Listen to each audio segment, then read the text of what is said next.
it's similar to that one. It's showing the structure of that one a little more clearly. The reason I'm showing you this is just for down the bottom here. I'm not going to read them all or anything, but the detail level that we're giving. Each of these different states, we've talked about the core and the inner, the middle, and the outer domains of reality, within which reality takes place, right?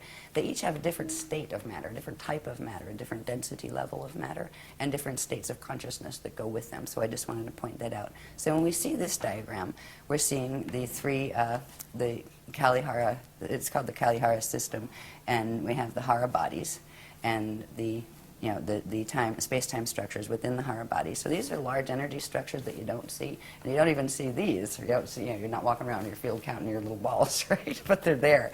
This structure, the cosmos is created with this structure, but it's much more complex. But when you see it, it implies structure, but also time and evolution. And that is a good way to show the ascension process, where it is, you expand out, you go through experiences in the time levels of the time matrix, and then come back in through the Adashi return cycles.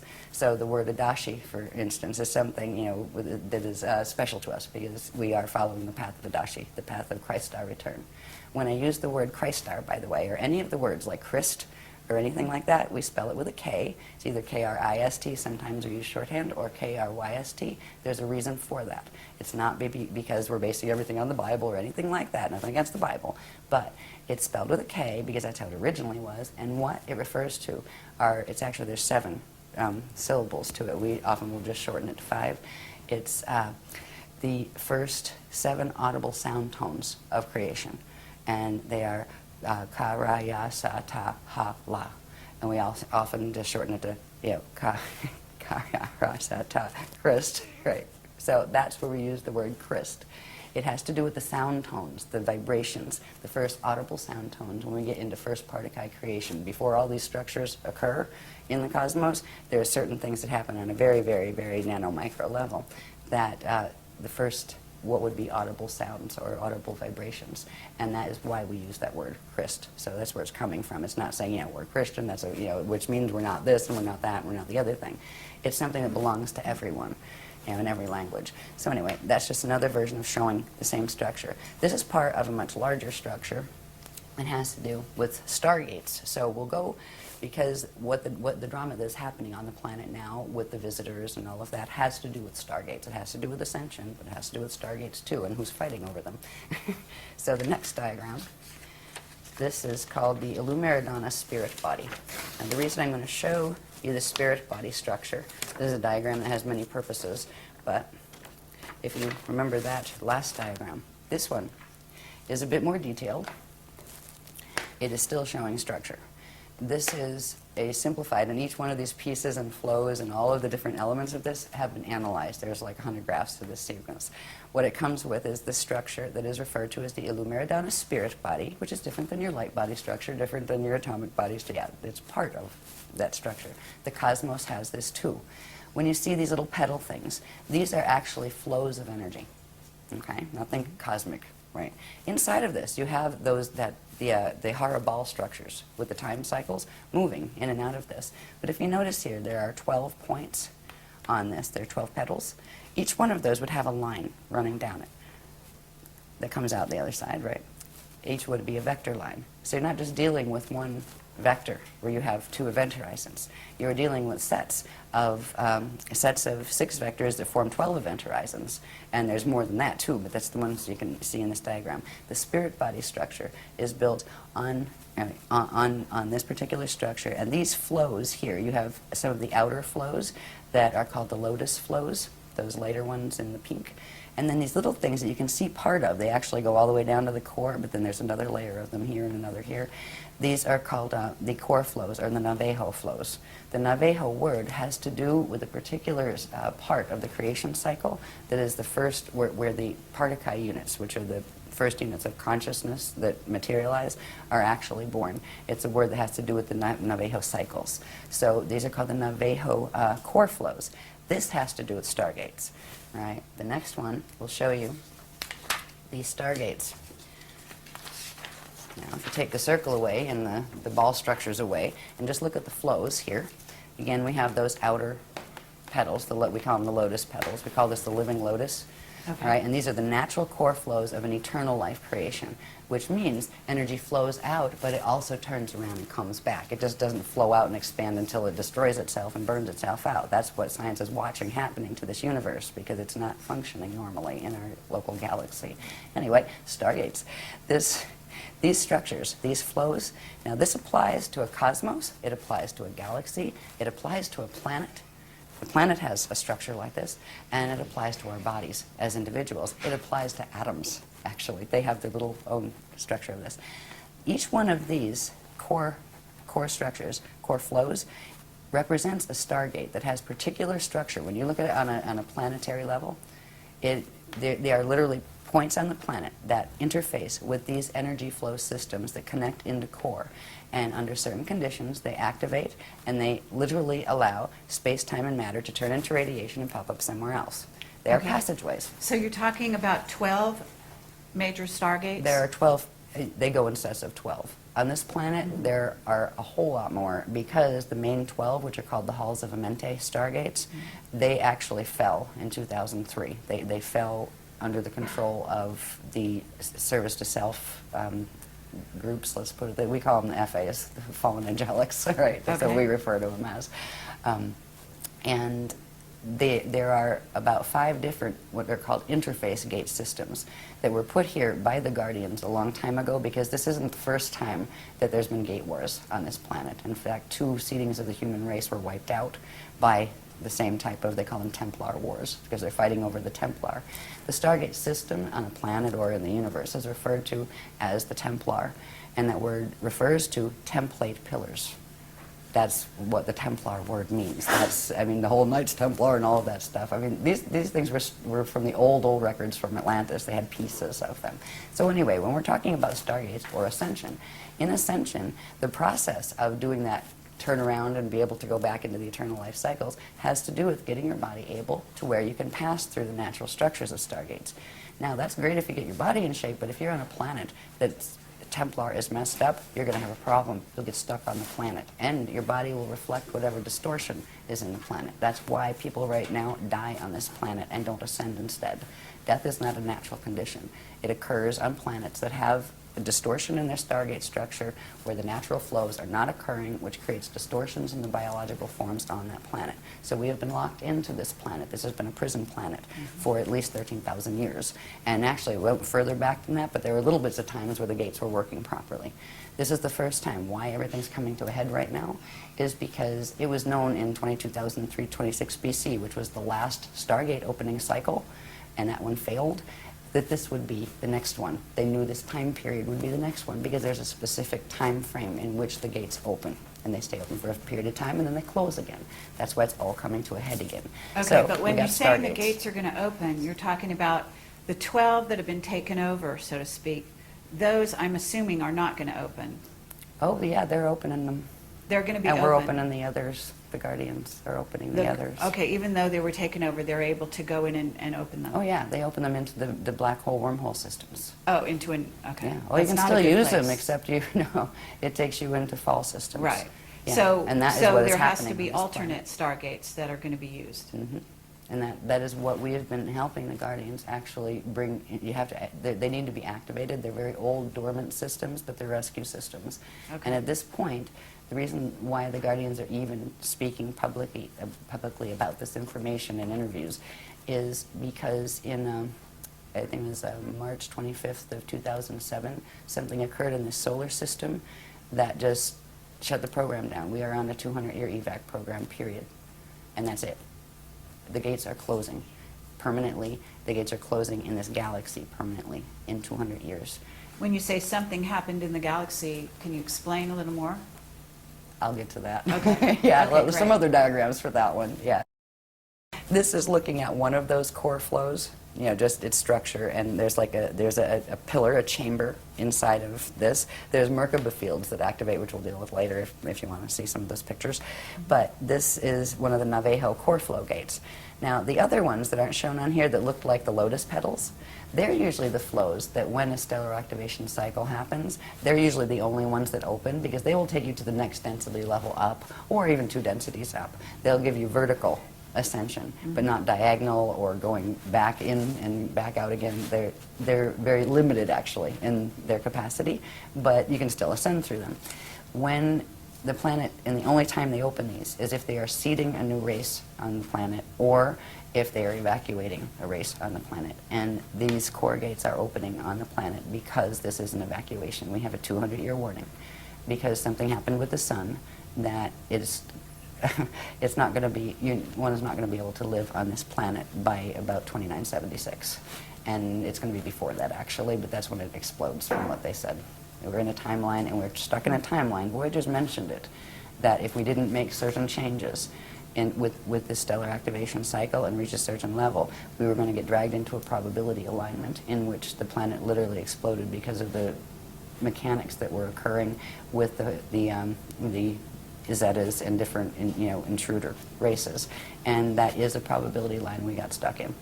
And that's why we are on an evac order, and that's why we're speaking about it publicly. There are things we can do. It's not like, oh, the world is ending. No. In fact, this is really good, because what could have happened in 2012 isn't going to. But there are certain ones that really want these things to happen, and I will talk about those a little bit in a little while. But this is the core gate structure. And it's, it's very detailed. I just really put these up not to read every little thing to you, to let you know and to let the public know that they are there, and the sophistication of this material. This is why, talk about me, I'm not important. What's important is look at this material. It blows my mind. Yeah. I look, and the breadth of it. I mean, it covers everything from stargates to biology to, cosmic structure to pre-particle physics. I mean, it's an amazing body of material. If this wasn't serious, they wouldn't be giving us this information. So anyway, that's core gate structure, and they are activating the core gates. If you want to see how a core gate would sit on the planet to get an idea, this gives you an idea. That's just like a landscape painting behind it. It's actually a mural that I did on my wall in the house in Arizona we lived in. But it shows, right, here's the sky, and here's like, the land, and here's like the subterranean levels below the land, and going down to the core. It shows how these gate flows work when they're open. And there would be 12 of these on the planet. And when you would pass into, you wouldn't see this thing standing in the air. There would be a certain field, and only if your DNA was keyed to it would you even know it was there. If your DNA was not activated to be in a co-resonant energy form with that structure, you'd walk right through it, past it, not even know it was there, and you'd still be in the same place. But if you have certain things activated in the body, in the DNA template, in the light body, in the spirit body structure, etc., in your anatomy, you would be able to see it, and you would know where to stand in it, and you would know what to do and how to breathe, and you could use it and go in ascension. Okay, so the 12 stargates that we're talking about, which have been interfered with, let's say, they're located at certain places on the planet, physical places. Yeah, Okay. the outer ones are the ones that fell.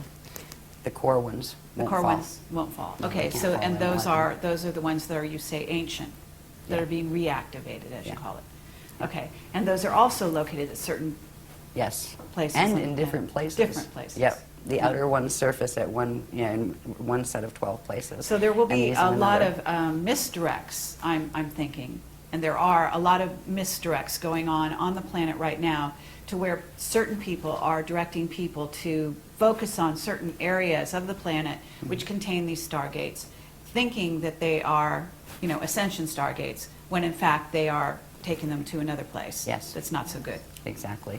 Okay. Yeah, what they are being guided to fall stargates. So they're not called stargates, they're called wormholes. And wormholes Okay. lead to black hole systems that are finite life systems. And right now they are feeding on our living system and killing it, basically. And that is why the intervention is happening. That is why the Navajo core gates are being opened, because we didn't stand a chance on this one. There was planned by, let's just say, the negative ETs and visitors, that there were 5 other occasions that extinctions were launched on this planet. They were before the humans were on it. This was going to be the 6th extinction, and it was scheduled for 2012. And because of what the Guardians are doing, that is not going to happen. We're not fighting with anyone. We're standing.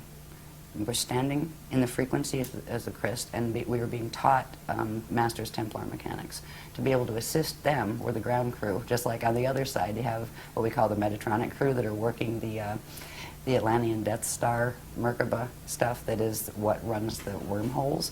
There's a whole bunch of people running around thinking they're doing Ascension that aren't. And that is what is heartbreaking. Yes. When I started to go public with the Guardian teachings, like, oh, great, you know, it's going to be great, and the New Age movement, and everybody, yeah, we're going to love each other. Oh, my God. I ended up like the black sheep in the New Age movement. Why? Because we exposed the teachings of Thoth. Not any of the people here. We exposed the records. Thoth broke the Emerald Covenant way back in the Atlantean period. He stole one of the CDD plates, took the knowledge from it, and created the Emerald Tablets of Thoth, which had a bunch of mechanics that were the Death Star mechanics. He helped in the takeover, and he still is, because that being is still in existence. He pops back and forth. You know, he can travel through time in his little Death Star Merkaba, but it wasn't just Thoth. There's a whole bunch of them. So when it was pretty heartbreaking as this information, because I was thinking, oh great, we're all going to love each other, and yeah, it's Ascension time. Yeah, right. It didn't work that way because nobody wanted to hear it, and it's too bad. At least there were some people that wanted to hear it because they came to workshops. Mm-hmm. And the thing is, we asked the people that were teaching the other stuff nicely. So why don't we just have a public discussion about it? You know, seriously, we'll each put up half of a room cost and invite free to the public, and just let's discuss the topics, the issues. They wouldn't, but what they started to do was blackball me behind my back at the workshops, tell people to be afraid of me, tell them, oh, you'll die if you use your Merkaba that way. We have more Merkaba mechanics than they could dream about. I mean, they couldn't touch the stuff with a 10-foot pole. That's why they wouldn't even take on the challenge of, come, let's talk about it. Mm-hmm. Let's talk about the history. That's, that you can say, well, it's this or that, but these mechanics are indisputable because they don't have the things that link them together. The Guardians showed us all of these different things, sacred geometry, how it fit, not just, oh, here it's a this. What is a that? What does it mean? How does it connect to the cosmos? They showed cosmic structure in order to show how it's supposed to work, and then they showed where the distortions they're teaching fit and what they do to pervert it. So it's been very intense since we came out with the work, and it hasn't changed, but there's a group of us that just resonate with this and go, wow. Yeah, just, wow, okay, no problem. Like, yeah, well, that's one of the reasons I'm here. And, I'm aware of the distortions out there. I'm aware of the attacks and so on and so forth. And again, I have to say that people need to really go into their hearts. They need to use their heart and their intelligence to discern what resonates. And we're presenting this as what resonates, I'm going to say personally with me, but also with what I think people need to be aware of, and then they make their own decision. We've got plenty of the other side of information out there, and I think it's time that we hear from this side. And so, I really want to thank you for making this opportunity possible. I guess there's another point I want to get to, that we can pop through these, but I want to bring something up that's very important. As far as telling the difference between some of the teachings, too, this in general is just showing basic Stargate structure, like how they work. When you have the core gates we saw before, these are what happen when you have those other flows that happen, the lotus petal flows. When you have a Stargate area, you have two vortices of energy, one electrical, one magnetic, and when they activate in the center, they come together, and one goes down, one goes up, and they form what's called a Biveka Merkaba field. All right, and that Merkaba field is, well, what does it mean? Moving light body, Merkaba, right? The Merkaba field is the field that actually, if it's around you, if it's a natural one that occurs around you, it's also occurring within you, and that is what allows your atoms to bond with their antiparticle and transmute and transfigure so they can go through gates. So this is basic Stargate structure as far as the Amente gates were structured on this structure and those kind of things. There's more to that. There's the Merkaba part.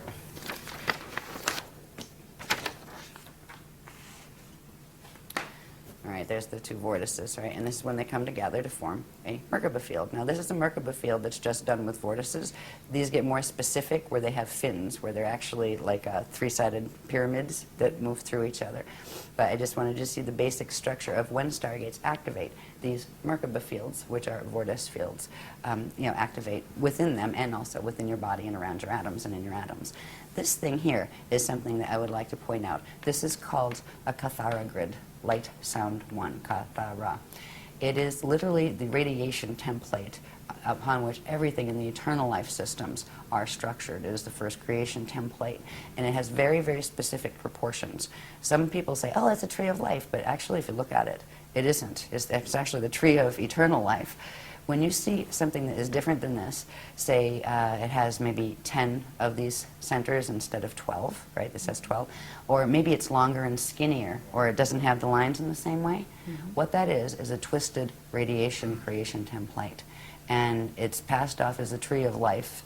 In certain teachings, it's actually the tree of artificial life. It goes with what's called the Death Star, Atlantean Merkaba mechanics, the Metatronic mechanics. This is the natural structure of what is called a Kathara grid. And in a minute you'll see how important this is, because literally the structure of the cosmos, of stargates, but all of those structures we saw a little bit of with the circles, the spheres, right? Wherever you see a sphere, it implies we call these the bones. You have the bones and the balls. The bones are the radiation template that is built on Kathara grid. And Kathara grid will always have these proportions. They're very specific proportions in relation to each other. And that is a living template. And with that template and the structures built upon it will be living. Our body structures, we have one that runs through our body that right now is very mutated because of the planet, and we'll see a little bit of that later. But we are moving to reactivate the natural imprint. So the Kathara grid I wanted you to see because it will help you understand the maps. If you're going to understand stargates and wonder if I ascend, where am I going? Right? Seriously, if you're going to leave, where are you going? Do you even have a clue as to what the choices are? They've shown us where these maps go. This is the beginning of understanding maps. I'll just show you this really quick, because there's a sheet that talks about, I'm not going to talk about all the proportions right now because it's heavy detail, but this sheet explains about how this actually controls how particles interact with each other and all sorts of things, from angular rotation of particle spin of particles in universes and that kind of thing. So this is just showing the specific proportions that is very important. So when you see something using as a sacred geometry, this structure that is not built on those proportions, it is actually representative of one of the other teachings that is teaching distorted template mechanics that have to do with wormholes and black holes. All right, so anyway, next one, please.